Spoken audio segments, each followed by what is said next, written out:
Vous finissez de traverser la place pour vous rendre en direction de la place des Anciens en prenant la plus grande artère, la plus large, la plus directe.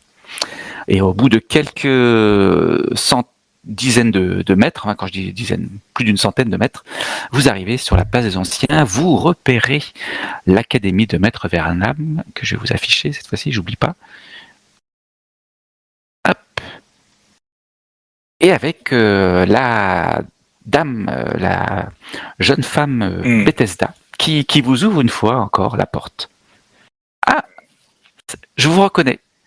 Vous êtes les personnes qui étaient venues hier et qui avaient assisté à cette effroyable situation. Vous la voyez toujours encore peinée de ce qui s'est passé. Mais il paraît que Maître Vernam n'est pas décédé. Maître Vernam ne serait pas décédé. J'ai vu un Bartolome. Il a été vu hier à l'Ordos Magica, nous a dit un de nos amis. Qui est avec vous d'ailleurs, bien sûr, c'est moi-même qui l'ai vu à l'Ordos Magica, dit Bartolome. Ah bon, mais c'est une excellente nouvelle. On est toute surprise, c'est pas confuse même. Je comprends pas, c'est pas du tout dans ses. Il a dû se passer quelque chose pour que Maître Vernam ne revienne pas. Je crains le pire, mais que se passe-t-il ? Je ne comprends rien de ce qui se passe. Mais nous non plus, je dois vous dire. Vous étiez sûr que c'était son corps qui était pendu là. Quand vous avez examiné le policier, là, le capitaine, vous a demandé si c'était bien Maître Vernam, et vous l'avez reconnu ou... Alors, je prends le temps de regarder pour pas vous dire de bêtises. C'était à elle qui l'avait demandé, mais je sais pas si elle avait bien regardé le corps. De toute façon, il était écorché, le pauvre corps. Oui, mais elle le connaît quand même, elle le connaît bien, donc je pense. Mais même il est connu de la garde aussi, non Oui, certainement. Ouais, mais ils ont vu quand même. Enfin, il était peut-être dans un état. Oui, c'est à l'état aussi, oui. Si la peau de son visage a été arrachée, c'est sûr que. Alors, effectivement, ça rendait sa reconnaissance plus difficile. Tel que vous l'avez vu, il était difficilement reconnaissable, on va dire. Cependant, Esbeta vous dit qu'effectivement, il côtoie aussi régulièrement la garde, surtout ces derniers temps d'ailleurs. Je ne sais pas trop pourquoi. Et donc, je pense qu'effectivement, le capitaine Marvello a dû le reconnaître, mais il m'a demandé. Effectivement, que si je reconnaissais bien dans le corps de Maître Vernam, dans le corps qui était là, celui de Maître Vernam, il me l'a demandé. Et je lui ai dit que oui, d'autant plus qu'il lui manquait 2 doigts à la main gauche. Donc, ce qui était le cas de Maître Vernam. Ah oui, quand même. Ah je me tourne vers Bartolome. Bartolome, il dit, mais écoutez, on va pas tergiverser. Maître Vernam est-il là, oui ou non ? Celui que vous avez vu, il manquait des doigts ? Bethesda, Esbeta dit, non, il n'est pas là. Enfin, pas que je sache. La demeure est grande, mais je l'aurais vu forcément rentrer. On va faire un tout, on va monter, hein. Oui, je pense que je vais aussi visiter les étages, peut-être qu'il serait rentré avant moi. Mais je croyais qu'il était à l'Ordo Magica, moi, Vernam. Oui, je comprends. Hier après-midi. Ouais, il a bougé sans doute depuis. Puisqu'il se déplace dans toute la ville. Bartolome, il vous a dit que vous le rencontreriez... Il l'a pas vu. Non, il n'a pas vu. J'ai juste su qu'il était passé à l'Ordo Magica. Et pour cause, le portier, si je puis l'appeler comme ça, ce gobelin désagréable, il m'a montré le registre. Et le registre était signé de Maître Vernam. Et en plus, mes collègues l'ont croisé dans les étages. Magdala est en train d'imaginer quelque chose. Et si l'écorcheur volait les visages ? Qu'est-ce que vous racontez ? Tout est possible avec la corruption. Je me retourne vers Karl. Avec les yeux écarquillés à la façon Magdala, tu sais, très horrifique. Je dis peut-être qu'il s'agit encore d'une magie sombre. Mais tout à fait, c'est ce que je pense. Mais là, le coup des doigts, le coup que cette jeune fille il a bien reconnu et qui manquait bien les doigts sur le cadavre, ça me semble Rien de bon, peut-être qu'une de magie sombre ou Il quelque faudra aller chose voir ce comme ça. qu'il allait faire à l'Ordos Magica, parce que si ça se trouve, ça nous donnera une piste. Et c'était sans doute pas le bon maître Vernam. Sans l'arbalète, je l'arme. Alors la pauvre Bethesda qui écoute ça, et ben, je me retourne et je dis « Nous allons enquêter, ne vous en faites pas. » Voilà, mais... D'accord. Finalement, elle est complètement perturbée. Elle sait plus quoi penser. Bah, nous non plus, alors on va quand même fouiller. Tout à fait. Et avant de partir, je m'approche d'elle et je lui dis à l'oreille « Et si je retrouve le visage de maître Vernam, je le récupérerai pour qu'il soit enterré avec. » Et je la laisse comme ça. Estomaquée. 10 ans de psychothérapie. Oui. Pendant que vous montez l'escalier, il y a Bartholome qui vous dit de toute façon, maître Vernam, on sait exactement ce qu'il est venu faire à l'Ordo Magica. Vous pensez bien, tout est écrit, tout est répertorié. J'ai pu constater sur le registre qu'il s'était rendu au dernier étage de la tour de l'Ordo Magica, l'étage même où l'on conserve les rituels les rituels, tous les rituels possibles connus par l'Ordo Magica. Et vous avez aussi un registre au cas où il aurait emmené quelque chose, Tout à fait. Bartholome ? Alors à fait. je pense qu'il va nous falloir consulter ce registre. Si nous ne pouvons pas Il s'est entrer... intéressé à un rituel en particulier? J'avoue que je ne sais pas. Là, j'ai pas été jusqu'à. Moi, ce qui m'intéressait, c'était de le trouver. C'était pas de savoir ce qu'il avait fait. Donc, quand j'ai demandé s'il était toujours là, au 7e étage, on m'a répondu que non. Il faut savoir ce qu'il a fait là-bas. Vernam faisait partie de l'Ordos Magica, mais il avait une étude à l'extérieur, oui.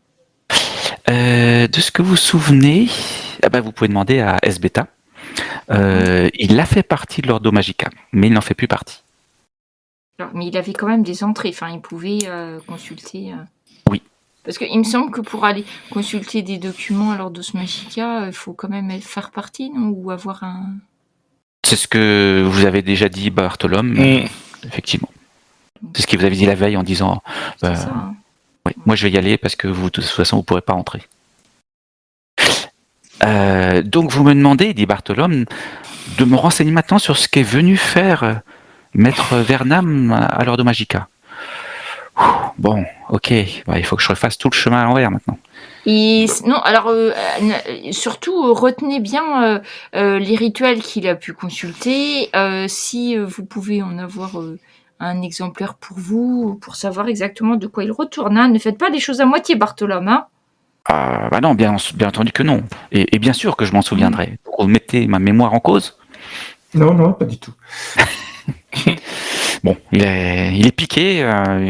Et puis, allez, bon, à plus tard. On se retrouvera.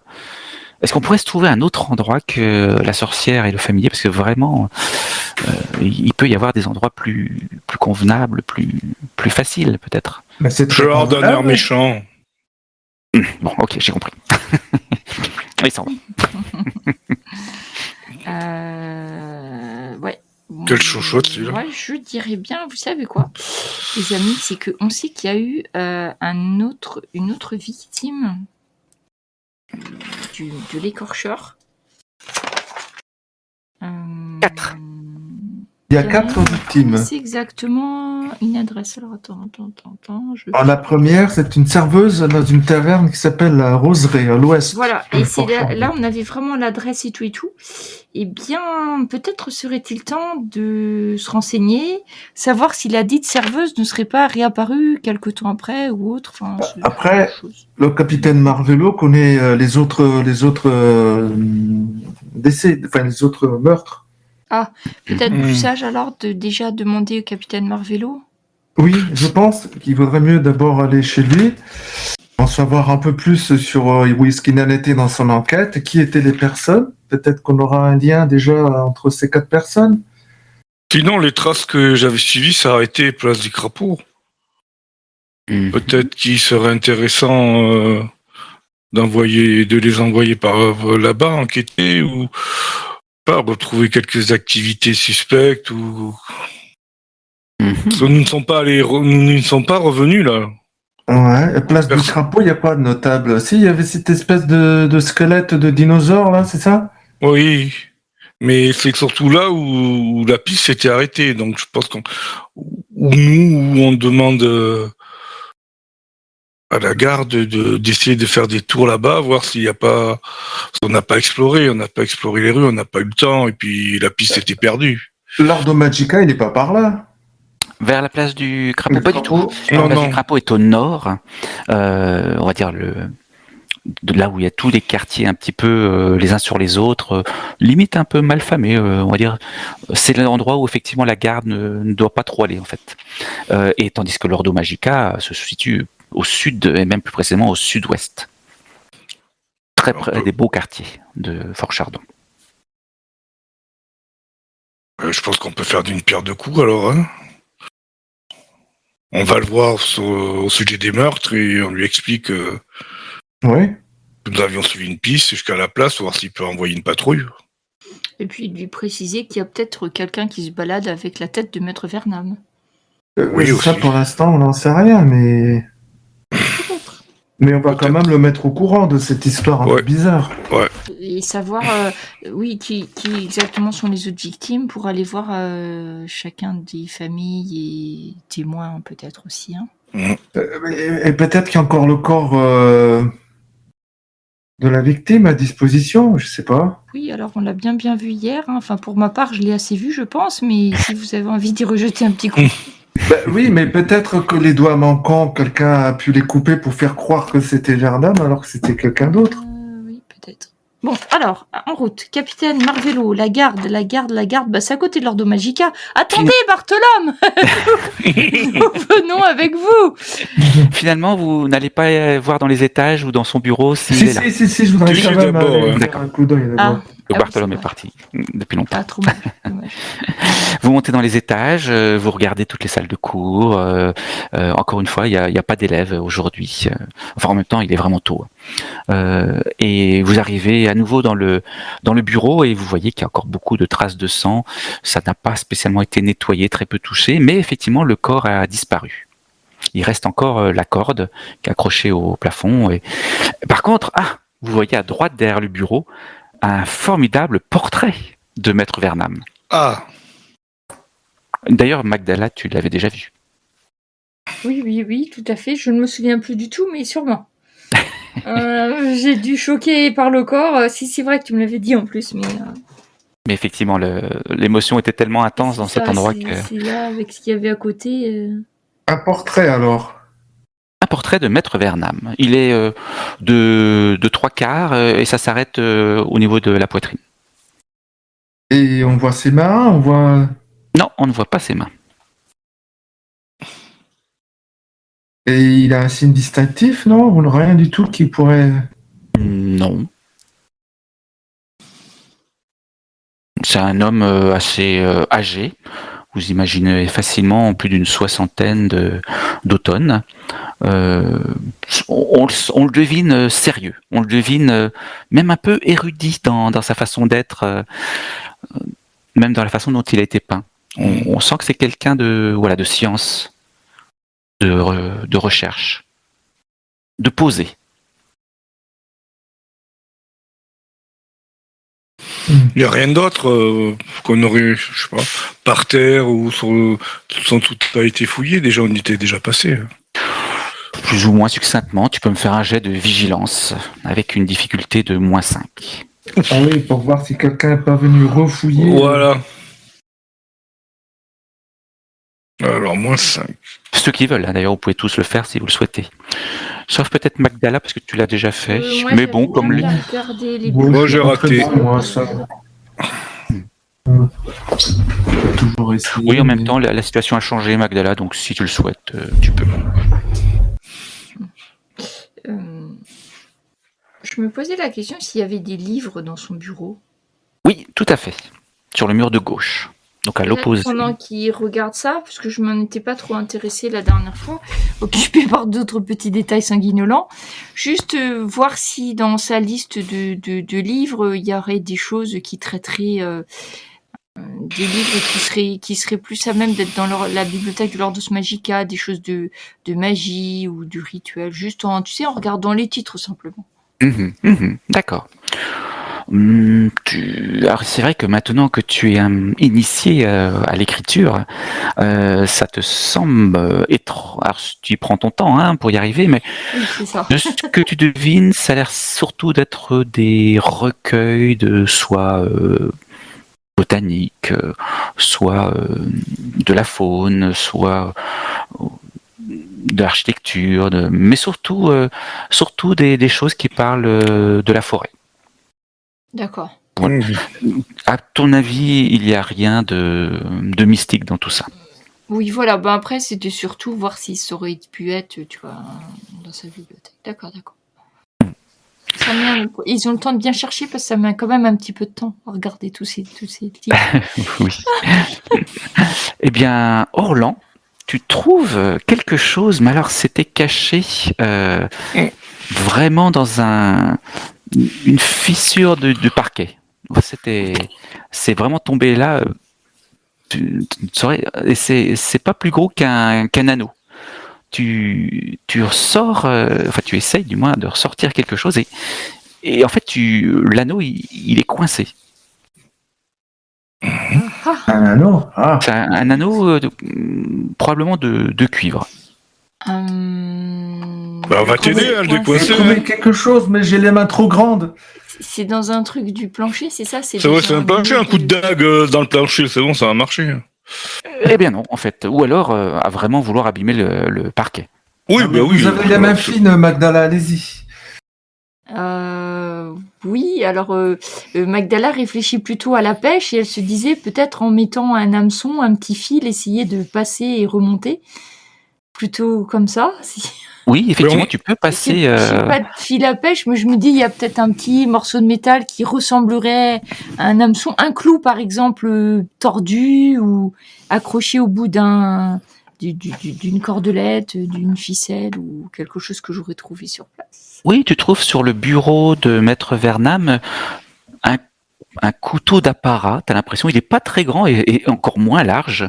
Tu penses qu'il peut facilement passer dans la boucle de cet anneau de cuivre. Voilà, je vais essayer avec ça. Alors, laissez-moi un petit peu de place, Karl, et je descends, comme on va à la pêche, petit fil, petite cordelette, en essayant d'attraper l'anneau, de crocheter l'anneau, d'hameçonner l'anneau. Eh bien, effectivement, tu arrives bien à l'accrocher, mais il est coincé, en fait. Bon, laissez-moi faire, je prends ma hache à une main, là, parce que j'ai aussi une hache à une main. Je prends ma hache et je découpe le plancher pour sortir le truc. Crac. Tu entailles le plancher. Alors là, du coup, l'anneau saute, il se retrouve sur le plancher au bout de 4-5 coups facilement, voilà. Très rapidement. Ben voilà. Je prends l'anneau, Oui, ça marche aussi. Ça marche aussi. Ça marche, ça va plus vite. Ah bah ouais, je comprends pourquoi des barbares, ok. Vous entendez Esbeta arriver dans l'escalier. Mais qu'est-ce que vous faites? On cherche des indices, vous inquiétez pas, la mère il va payer. Mais c'est... Mais vous inquiétez pas. Détruit le bureau de Maître Vernam. On n'a rien détruit de tout, c'est juste un petit trou. Un petit trou. Mais vous avez donné des coups de hache, on dirait. Oui, mais la latte, on remplacera la latte. La mairie s'en occupera, vous inquiétez pas. Mais c'est pas une latte. Vous en avez détruit combien, là? Écoutez, je vous ai assez vu. Tout ce que je peux vous dire, c'est que Maître Vernam n'est pas dans les étages. Maintenant, je vous prie de bien vouloir partir. Ok. Maintenant. Bon, allez, on s'en va. Ouais, on lui montre la lettre, hein. Ah oui, c'est vrai. Bon. De toute façon, on a déjà tout cassé, Karl. On n'a plus grand-chose à faire ici, je pense. Elle regarde même pas la lettre, elle vous pousse dehors. Bon. Ce petit bout de femme, finalement, il peut être très énervé. Du coup, cet anneau, je regarde, qu'est-ce que c'est?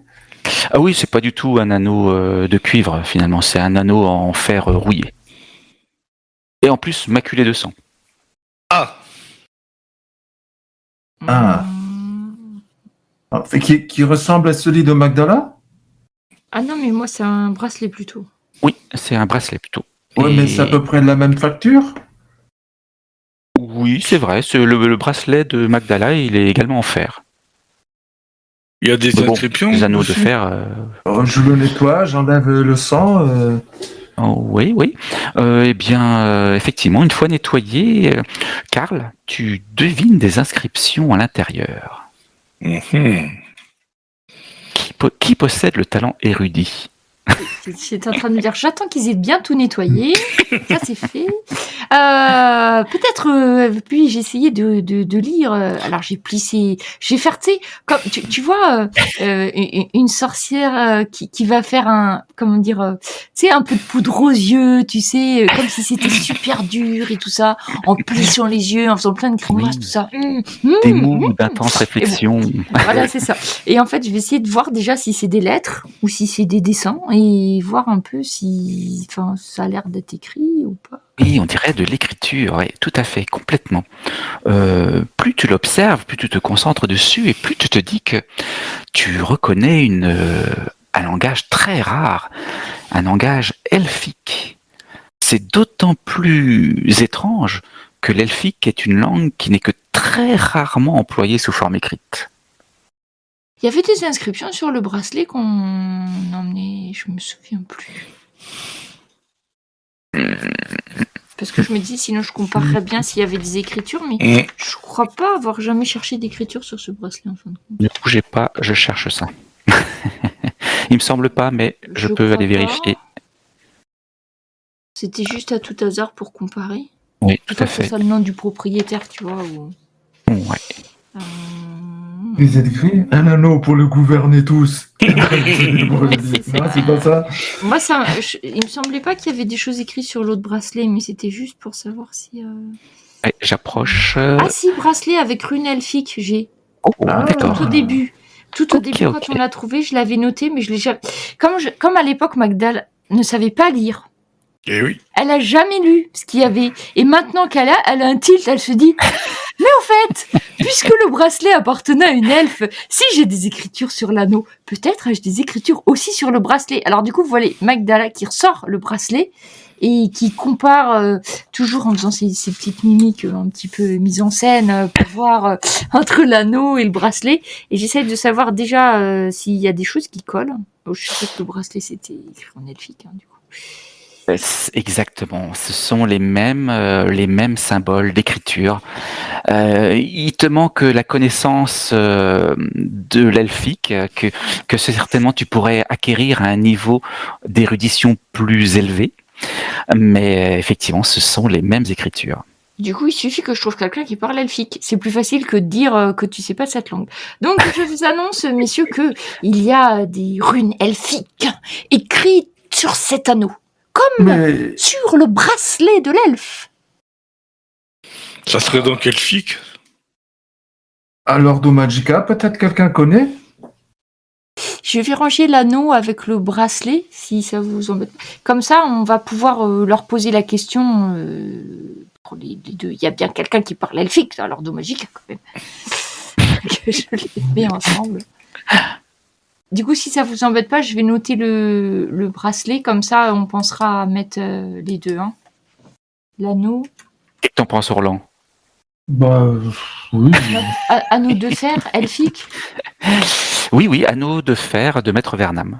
Enfin, du bureau de Maître Vernam, tu peux raccourcir en Maître Vernam. Ouais, de Vernam, d'accord. Ok, et du coup, parce que le bracelet, je l'avais emballé dans un, me semble-t-il, petit mouchoir foulard. Donc, je vais mettre l'anneau au centre du bracelet et j'emballe les deux ensemble, peut-être. D'accord. Après, s'il n'y a plus aucune utilité, je vais bien le récupérer. Hein. Oui, ben une fois qu'on aura déchiffré l'écriture, aucun souci. Je n'attache pas d'importance à ces babioles. C'est vrai. C'est bien. D'ailleurs, si vous voulez m'offrir une oreille d'ours ou de sanglier à la place, n'hésitez pas, Orlan. Une oreille d'ours ou de sanglier, c'est noté. Et on devait y aller. Vous voulez qu'on aille déjà voir le capitaine de la garde? Ouais, je pense, oui, pendant qu'on devait rencontrer Bartholome après, non? Oui, Bartholome, il est parti se renseigner, donc le connaissant, il en a pour un petit moment. Ouais, donc le capitaine il est pas très loin, donc la garde, donc Oui, pas trop, à peu près 300 mètres, effectivement. Allez, c'est parti. C'est parti. Vous Ah oui, c'est à quittez. côté, ouais. Et avant d'entrer dans la garde, vous voulez qu'on parle de l'anneau qu'on a retrouvé au capitaine ou on garde ça pour nous? pour l'instant on va le garder pour nous. Oui, je parce que pense aussi que peut-être c'est le que mieux. c'est peut-être un objet que quelqu'un cherchait. Oui, et c'est peut-être la fameuse elfe qui a suivi... Enfin, on ne sait pas qu'est-ce qui... Je ne sais pas ce que j'ai suivi. Mais vous savez que la jeune femme nous a parlé d'un elfe qui était une elfe qui était venue Ah oui. juste avant la mort. Donc peut-être que c'est la même elfe. Je ne sais pas, c'était peut-être une possession de Vernam ou Un cadreau. Donc nous Cadeau, gardons pour l'instant ou- cette information pour nous. Oui. D'accord. Allez, de toute façon, oui. c'est vous qui allez parler au capitaine, je suis sûr que... Et si c'est un objet à rechercher, vous pourriez courir un grand péril, mais bon. Mais tant que Donc c'est personne pour sait ça que nous les que pour possédons. l'instant il faut rien dire. Il restera caché. Je tapote ma chemise. Vous avez discuté tout en chemin en traversant simplement le quart du village de Fort-Chardon. Et vous arrivez au gué municipal, là où effectivement œuvre la garde municipale et notamment le capitaine Marvello. Alors pour entrer dans le gué municipal, c'est une sorte de petit fortin avec sa propre palissade, son propre mur dans Fort Chardon. Mais les portes sont ouvertes. À l'entrée, il y a 2 gardes qui s'occupent de renseigner les gens, parce que vous voyez quand même qu'il y a des gens, des citoyens qui rentrent, qui ressortent, même des voyageurs. Et la plupart vont sur la partie droite, tandis que sur la partie gauche de ce grand espace, cette grande garnison, en fait, il y a les bâtiments administratifs. Et donc les gardes vous arrêtent, vous interpellent et vous demandent ce que vous voulez. Bonjour. Nous devons voir. Pouvons-nous voir le capitaine Marvello? Oui, en l'honneur. Pour quelle raison? Parce que Monsieur Marvello est très occupé. Oui, c'est en rapport avec l'enquête de l'écorcheur. Nous avons autorité par le maire d'enquêter sur les meurtres. Vous avez autorité par le maire, Lacifort Noir Nuit? Oui, lui-même. En avez-vous une preuve? C'est fait. Je montre la lettre avec le tampon en cire cacheté et tout. Très bien, ne bougez pas, je vais vous le chercher immédiatement. Ou plutôt, accompagnez-moi, je vais directement vous emmener dans son bureau. Allez. Allez, hop. Donc là, vous délaissez la partie droite où il semble y avoir des baraquements les uns à côté des autres et dans lesquels quelques personnes vont et viennent entre le village et puis cet endroit. Et vous allez plutôt dans la partie gauche où il y a un petit peu de végétation, mais vraiment c'est très succinct, qui entoure un bâtiment administratif assez grand. Et on vous fait rentrer à l'intérieur. Alors à l'intérieur, c'est bien effervescent en activité. Différentes personnes passent d'une pièce à l'autre. On vous guide à travers des couloirs, des bureaux qui sont un petit peu imbriqués les uns dans les autres. Mais finalement, au bout d'un long couloir, pas forcément en ligne droite d'ailleurs, vous arrivez au bureau du capitaine Marvello. Le garde frappe à la porte, attend la réponse. Et il ouvre. Manifestement, il a dû entendre quelque chose. Il ouvre et vous reconnaissez le capitaine Marvello occupé derrière un grand bureau à lire toutes sortes de papiers. Et il vous voit et dit « Ah, mais vous venez pour l'enquête, vous venez de m'apporter des informations ?» Le maire m'a dit que vous étiez chargé d'enquêter, de nous aider à enquêter sur les meurtres, enfin sur l'écorcheur, et de l'arrêter si c'était possible. Voilà, nous apportons notre concours dans cette histoire. Ah, et je vous en remercie. Oui, nous avons des informations et puis peut-être que vous pouvez nous donner déjà vos premiers éléments d'enquête, notamment sur les 4 meurtres. Oui. Mais d'abord, vous avez vu le corps qui était chez Vernon? Oui, bien sûr. Vous le connaissiez? Nous étions vus là-bas. Vous le connaissiez? Maître Vernam, oui, tout à Oui. fait. Ces derniers temps, nous avons eu l'occasion d'échanger de nombreuses fois. Et selon vous, le corps vu était celui de Vernam, celui qui était tout écorché? Alors, c'est a priori, tout porte à croire que c'est bien celui de Maître Vernam, tout à fait. Mais par, on va dire par professionnalisme, je l'ai remis à un médicus qui va se charger de déterminer tout ça et de savoir ce qui s'est passé. Ah, bah ça c'est très intéressant parce que il semblerait qu'on ait vu Vernam à l'Ordo Magica alors qu'il aurait dû être mort. Donc c'est pour ça qu'on se demande si c'est la bonne personne. Maître Vernam, à l'Ordo Magica, tu as précisé hier après-midi. Alors ça, là, tu le sens un peu déconfit. On est comme vous, on n'y comprend pas grand-chose, donc c'est pour ça que... Ah bah écoutez, je pense que nous allons tout de suite aller voir le médicus Ilantro pour lui demander ce qu'il a déjà pu constater. Je suis très intéressé pour savoir ce qu'il en est. Vous m'accompagnez, je suppose. Bien sûr, bien sûr. Si vous avez quand même le cœur bien accroché. Oui. Oui, parce que c'est quand même assez particulier comme situation. Des corps, on va dire, écorchés de cette manière, enfin écorchés même, c'est assez éprouvant. Nous tenons cette information d'un membre de l'Ordo Magica, donc vous savez, là-bas, ils ont des registres, ils savent qui rentre, qui sort, qui lit quoi, qui fait quoi, donc c'est bien consigné, quoi. Donc c'est particulier cette histoire. Oui, il faut en avoir le cœur net. Suivez-moi.